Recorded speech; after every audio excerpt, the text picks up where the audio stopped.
वो तो भारतीय जनता पार्टी की ही देन है। और वहाँ पे उनका उनका जो एटीट्यूड है, उनका जो व्यवहार है, वो इसी तरह का है। और ऐसे बहुत सारी चीज़ें मैं आपको उदाहरण दे सकता हूँ जहाँ ये सब देखने में आता है कि इनका जो बिल्कुल सही कहा आपने कि जो तरीका है वो कहीं भी डेमोक्रेटिक नहीं है। वो आप देख रहे हैं न्यूज़ शेयर इंडिया और मैं हूं अरफाज अहमद डैंग। आज हम आपकी मुलाकात करवाने जा रहे हैं विक्रम मल्होत्रा जी से, जो कि सीनियर लीडर हैं अपनी पार्टी के। सर, स्वागत है आपका न्यूज़ शेयर इंडिया में। नमस्कार।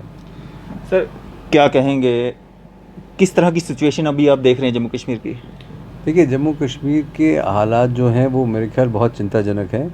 और जब से धारा 370 हटने के बाद यूनियन टेरिटरी बनाया, तब से एक नौकरशाही के हाथों में ये यूनियन टेरिटरी चलेगी। और हम ये जानते हैं कि ये बहुत एरिया के लिहाज से, पॉपुलेशन के लिहाज से बहुत बड़ी रियासत रही है। हिंदुस्तान की 5वें नंबर की रियासत थी एरिया के लिहाज से।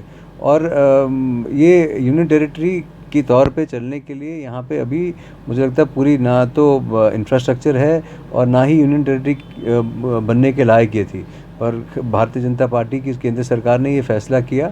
और हम उम्मीद करते हैं कि यहाँ जल्द अज जल्द जो है जो पॉलिटिकल एक्टिविटी शुरू हो। और उसके बाद यहाँ जो कोरोना वायरस के फैलने के बाद जो लॉकडाउन हुआ उसकी वजह से, और आज तक जो उसमें तमाम तरीके की इक़दामात उठाए गए और जिस तरह से लोगों को दिक्कतों का सामना करना पड़ रहा है, आज हम देख रहे हैं, रोज़ हम अखबारों में पढ़ रहे हैं कि केसेस बढ़ रहे हैं। इक़दामात जो उठाए हैं सरकार ने वो पूरे नहीं हैं। जो क्वारंटाइन सेंटर बनाए हैं वहाँ इतने लोग ज़्यादा हैं, फैसिलिटीज़ की कमी है। और जो जिन लोगों को क्वारंटाइन करके बाहर होटलों में ले जाया जा रहा है, रखा जा रहा है, वहाँ भी दिक्कतें आ रही हैं।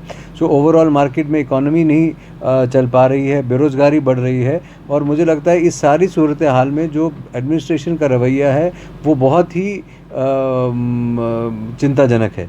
और अगर यहाँ पे एक इलेक्टेड सिस्टम होता, कोई इलेक्टेड एमएलएज होते, सरकार होती, तो वो चूँकि लोगों को जवाबदेह होती है, तो मुझे लगता है कि हमको, सरकार को कोशिश करनी चाहिए कि जल्द अज जल्द यहाँ पे एक पॉलिटिकल प्रोसेस शुरू हो, जिसके बाद यहाँ इलेक्शन हो।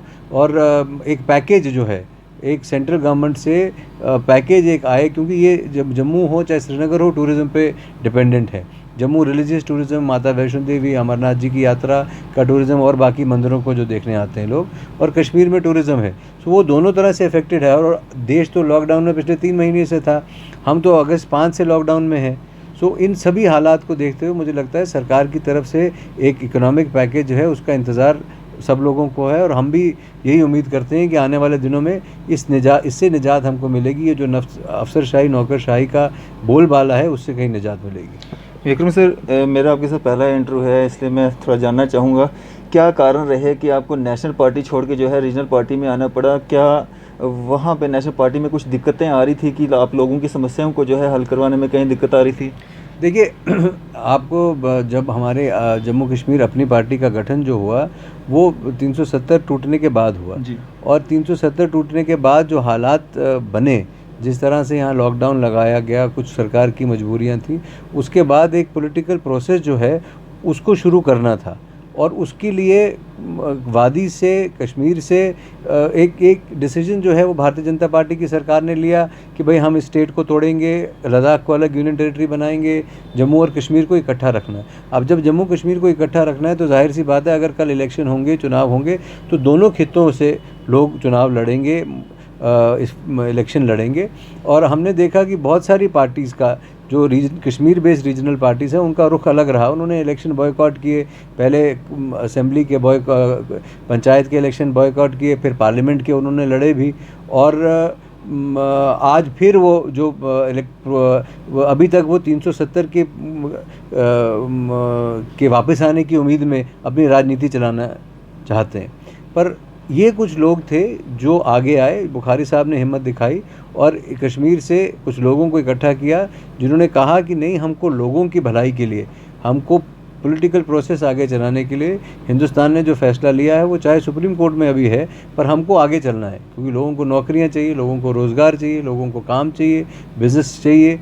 ताकि इकॉनमी चल सके। तो हम आगे आएंगे, वो आगे आए, और उसी की एक कड़ी थी कि प्रधानमंत्री से भी मिले, होम मिनिस्टर से भी मिले, उन्होंने इनकरेजमेंट दी एक पॉलिटिकल प्रोसेस के लिए कि एक राजनीति शुरू हो, क्योंकि नेशनल कॉन्फ्रेंस की लीडरशिप भी बंद थी, पीडीपी भी थी, और आज भी उनके जिस तरह के बयानात आ रहे हैं वो अभी भी 370 का राग ही अलाप रहे हैं, और उनका पार्टी वो आगे वो हकीकत को देखते हुए आगे चलने को तैयार नहीं।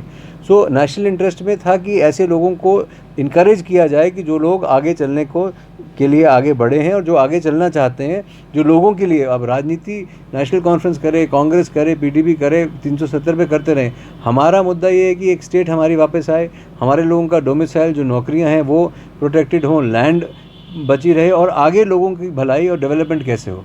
सो उस सब को आगे लेके उस विजन को, और जम्मू और कश्मीर को बराबर एक ही नज़र से देखने की नीयत से ये पहली रीजनल पार्टी यहाँ होगी जो जम्मू और कश्मीर जिनके लिए बराबर अहमियत रखता है। तो उसकी उस सोच को आगे लेके जब बुखारी साहब ने एक इनिशिएटिव लिया और हमारी मुलाकात हुई, तो एक फ़ैसला लिया गया, और कांग्रेस कहीं ना कहीं अभी भी उसी सदमे में रही। और आज भी हमने उनके रिसेंट, अगर आप उनके बयानात भी देखेंगे तो जो चाहे वो डिलिमिटेशन कमीशन को लेके हो, नेशनल कॉन्फ्रेंस ने मना कर दिया हम उसका हिस्सा नहीं बनेंगे।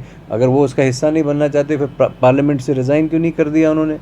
पार्लियामेंट में एमपीज़ तो रखे हैं, अभी पीडीपी ने भी रखे हैं, नेशनल कॉन्फ्रेंस ने भी रखे हैं, पर आगे पॉलिटिकल प्रोसेस लोगों के हित की बात करने को तैयार नहीं है। सो एक जो लोग, एक ग्रुप जो निकल के आया देश के हित में, समाज के हित में, तो उसको साथ हम भी चले। सर अगर बात करें हम जिस तरह से डोमिसाइल लॉ की ही हम बात करें, मतलब पहले लाया जाता है, फिर उसमें अमेंडमेंट की जाती है, अब उसकी नोटिफिकेशन लाई जाती है, तो क्या स्टैंड है इसका अपनी पार्टी का? देखिए, अपनी पार्टी का ये पहले से दिन से माना, जब पहले आपके सामने एक डोमिसाइल एक्ट आया उसमें कोई भी प्रोविज़न नहीं थी जब लोकल लोगों की नौकरियों को बचाने की, लोकल डोमिसाइल जो है। उसके बाद बुखारी साहब ने इनिशिएटिव लिया, वो होम मिनिस्टर साहब से मिले, बात करी, प्रधानमंत्री जी से बात करी, और उसके बाद उसमें अमेंडमेंट हुई। बाकी लोगों ने भी कोशिश की होगी अपनी जगह, पर एक सराहनीय बात थी कि लॉकडाउन के बीच में जब सरकार ने, समय गलत था जब फैसला लिया, पर ये केंद्र सरकार की हमने बहुत सारी चीज़ों में ये देखा है कि इनकी नीति जो है वो अभी क्लियर नहीं है। इनको शायद ये समझ नहीं पा रहे कि हमको कहाँ से शुरू करना है, क्योंकि हर फैसला जो ये लेते हैं बाद में उसको वापस लेते हैं। और आज आप SRO 202 की बात कहें, डोमिसाइल का लाया, फिर उसमें कह दिया कि नहीं हर आदमी को डोमिसाइल बनाना पड़ेगा। अब जो लोग स्टेट सब्जेक्ट हैं इतने सालों से यहाँ, जो इस रियासत के बाशिंदे हैं, अब अगर उनको फिर लाइनों में लग के डोमिसाइल बनाना पड़ेगा तो वो कितनी लंबी एक्सरसाइज होगी। और पूरा सरकारी तंत्र इस वक्त कोविड से लड़ने में लगा हुआ है। फिर आप जॉब एडवर्टाइज़ करते हो, उनके साथ बोलते हो आपका मैंडेटरी है। तो ये सारी चीज़ें जो हो रही हैं इस वक्त, जब टाइमिंग बिल्कुल गलत है उनकी, जब पूरा दुनिया कोविड से लड़ रही है, जम्मू कश्मीर में, हिंदुस्तान भर में केसेस बढ़ते जा रहे हैं, उस वक्त पे ऐसे डिसीजन। और फिर खासकर इस वक्त लोगों को उम्मीद भारतीय जनता पार्टी से थी जिनको उन्होंने भारी बहुमत देके पार्लियामेंट में भी चुना, असेंबली में भी चुना। तो उसके बाद आज हमने देखा फिर क्या हालात बने कि SRO 202 जहाँ पूरे देश में 2 साल का है, वहाँ आप 5 साल का यहाँ रख रहे हैं। फिर आप डिस्ट्रिक्ट लेवल पोस्ट भी हटा दे दें, उसके लिए भी आप डेली वेजर के लिए 5 पॉइंट रख रहे हैं, और उस डेली वेजर के लिए जिसने 30-25 साल जिसको नौकरी करते हो गए, तो तमाम तरह की जो चीज़ें हैं, आप पब्लिक सर्विस कमीशन का एक हेड बनाते हैं, फिर आप कहते हैं उनको अगले दिन वो ऑर्डर अमेंड करते हैं, फिर 10 दिन के बाद दोबारा उनको बना देते हैं। तो ये जो कन्फ्यूजन की स्थिति है वो इसीलिए है क्योंकि यहाँ कोई पॉलिटिकल इलेक्टेड लोग नहीं हैं, पॉलिटिकल लोगों के हाथ में नहीं है, ये अफसरशाही के हाथ में है। वो लोगों को उनकी जवाबदेही नहीं होती, तो इसीलिए इस किस्म के कदम उठाए जा रहे हैं। सर जिस तरह से अल्ताफ़ साहब की हर एक बात पे कहीं ना कहीं जो तवज्जो दी जाती है सेंटर की तरफ से भी और स्टेट में जो एडमिनिस्ट्रेशन उसकी तरफ से भी, जिस तरह से अभी पार्किंग का इशू की हम बात कर लें, लेकिन 4G पे जब आप मिल के आए थे, जब पार्टी का गठन हुआ था, जब आप काफ़ी सारे मेन मुद्दे लेके मिले, वहाँ पे आपने पॉइंट्स रखे, उनमें एक पॉइंट था 4G का। और वापसी पे जब बुखारी साहब, अल्ताफ़ साहब ने यहाँ पे स्टेटमेंट दिया था कि आने वाले कुछ ही दिन में जो है 4G यहाँ पे रिस्टोर हो जाएगा, तो क्या कारण है कि 4G रिस्टोर नहीं हो रहा है? देखिए, ये अनफॉर्चुनेट है क्योंकि हमको ये अश्योरेंस जो है वो हाईएस्ट लेवल से दी गई थी कि 4G रिस्टोर। ये नहीं कि खाली हमारी बात थी, वो लोगों की ज़रूरत है। बिल्कुल, आप उठाएं मुद्दा, मैं उठाऊं, चाहे कोई उठाए, पर देखने की बात ये है कि ये लोगों की बात है और मिलिटेंसी में कहीं कमी नहीं आई। पूरी दुनिया में इंटरनेट की जो फैसिलिटी है, अगर कहीं और कई और देशों में भी जहाँ इस तरह के मिलिटेंट एक्टिविटीज़ भी होती हैं और किस्म की भी दिक्कतें हैं, पर वहाँ एक इतने बड़े आबादी को महरूम नहीं रख सकते आप उस चीज़ के साथ जो आज दुनिया मतलब जीने के लिए सबसे ज़रूरी चीज़ है, क्योंकि इंटरनेट ही से सब चल रहा है। तो इंटरनेट से पहले भी हमको वंचित रखा गया, और आज आप बच्चों का भविष्य जो है हमारे जम्मू कश्मीर के बच्चों का उसके साथ खिलवाड़ हो रहा है कि वो पढ़ाई नहीं कर पा रहे हैं, बिजनेसमैन को दिक्कत आ रही है अपनी रिटर्न फाइल करने में जीएसटी की, और तमाम तरह की दिक्कतें, इलाज के लिए इंटरनेट की ज़रूरत है, उसकी स्पीड की ज़रूरत है। तो ये हमारी कोशिश रहती है। देखो, एक आप जब ऑपोजिशन में होते हैं या सरकार में नहीं होते हैं तो आपका काम है सरकार को आईना दिखाना, और हमने बहुत बार बार ये कोशिश की है। और कल भी जब हम परसों एलजी साहब से मिले तो हमने 4G का मसला उनके सामने टेकअप किया, और उन्होंने कहा कि मैंने दिल्ली बात की है, अगर ये पूरी तरह जहाँ जो मिलिटेंसी इन्फेक्टेड एरियाज़ हैं वहाँ नहीं भी चला सकते 4G, पर जो पीसफुल एरियाज़ हैं, जम्मू के लार्जली एरियाज़ पीसफुल है, वहाँ 4G चला दें। अब कश्मीर में भी हम देख रहे हैं जिस तरह से कोरोना के केसेस दिन ब दिन बढ़ रहे हैं, वहाँ भी मेडिकल फैसिलिटीज़ को चलाए रखने के लिए इंटरनेट की ज़रूरत है, और ये एक बेसिक नेसेसिटी है, तो हम इसके लिए संघर्ष करते रहेंगे। बिल्कुल सर, अगर हम बात करें, काफ़ी सारे लोग हैं, काफ़ी सारे पॉलिटिशियंस हैं, एक्टिविस्ट हैं जो ये कहते हैं कि अभी जो रूलिंग पार्टी है वो कहीं ना कहीं डिक्टेटरशिप कर रही है, तो क्या आप ऐसा मानते हैं? नहीं, बिल्कुल ऐसा लग रहा है। देखिए, भारतीय जनता पार्टी की सरकार है, भारतीय जनता पार्टी की बनाया हुआ यहाँ तंत्र है, जो अभी चाहे वो लेफ्टिनेंट गवर्नर साहब हों या बाकी लोग हों, वो तो भारतीय जनता पार्टी की ही देन है, और वहाँ पे उनका जो एटीट्यूड है, उनका जो व्यवहार है वो इसी तरह का है। और ऐसे बहुत सारी चीज़ें मैं आपको उदाहरण दे सकता हूँ जहाँ ये सब देखने में आता है कि इनका जो बिल्कुल सही कहा आपने कि जो तरीका है वो कहीं भी डेमोक्रेटिक नहीं है। वो अपनी मर्ज़ी चलाना चाहते हैं, चाहे वो टोल प्लाज़ा का मामला हो, चाहे वो 4G का मामला हो, चाहे SRO 202 का मामला हो। वो ये तो आया भी इन्हीं के, जब बीजेपी PDP की सरकार थी तब आया था। तो आज अकाउंटेबिलिटी किसी की नहीं है, एडमिनिस्ट्रेशन में अपने आप कन्फ्यूजन है। तो ये सारी चीज़ें मिलके आम आदमी के लिए दिक्कत का बाइस बन रही हैं। बिल्कुल।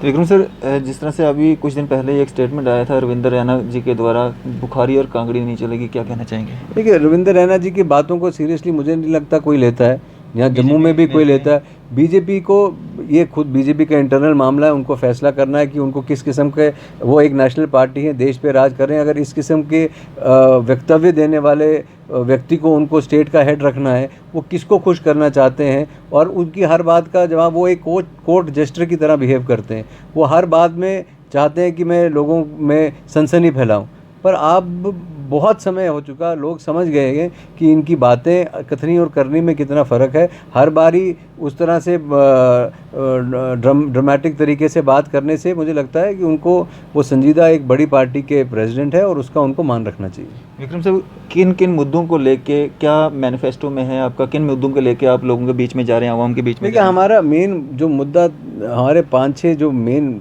बड़े मुद्दे मैं आपको बताऊं, उसमें से एक डोमिसाइल का था। वो पूरा हुआ। हमारी नज़र में वो स्टेट की एस्पिरेशंस के मुताबिक नहीं है, पर वो एक परमानेंट डॉक्यूमेंट नहीं है। उसमें कल सरकार आएगी, असेंबली बनेगी, वो उसमें तरमीम कर सकते हैं। अभी डोमिसाइल लैंड का जो होना है उस पर हमारी नज़र है। उसके बाद स्टेट को वापस लेना है, लेजिस्लेटिव काउंसिल की बहाली की बात है, और सबसे बड़ी बात है डेवलपमेंट दोनों खित्तों की। हमारे लिए ये जो पॉलिटिकल बाकी पार्टीज़ हैं वो बड़े बातों की बात करें, हम लोगों की, आम आदमी की बात करना चाहते हैं। जो आम आदमी को दिक्कतें रही हैं इस सरकार से, पहले जो बीजेपी PDP सरकार थी और उसके बाद से ये जो तोहफ़ा भारतीय जनता पार्टी ने जम्मू कश्मीर के लोगों को दिया है, उसके लिए संघर्ष करेंगे। डोगरा स्टेट वापस आए, जम्मू कश्मीर को स्टेटहुड वापस मिले, उसके लिए संघर्ष करेंगे। लोगों को रोज़गार मिले, जम्मू कश्मीर की तरक्की हो, उसके लिए संघर्ष करेंगे। सर, 35,000 SPOs हमारे पुलिस डिपार्टमेंट में हैं, उनके लिए कोई पॉलिसी फ्रेम होनी चाहिए, नहीं होनी चाहिए? बिल्कुल होनी चाहिए। देखिए, आप ये जो अभी भी जो इन्होंने पोस्ट निकाली है, पहले तो जो डेली वेजर हैं उनका फैसला होना चाहिए, क्योंकि जो लोग इतने देर से काम कर रहे हैं, 7-8 हज़ार रुपये तनख्वाह आज के ज़माने में, वो उससे अपने परिवार का पालन पोषण कर रहे हैं, 20-20 साल से डिपार्टमेंट की सेवा कर रहे हैं, उनका पहले भविष्य कहाँ होगा? उनके भविष्य की सुरक्षा कौन करेगा?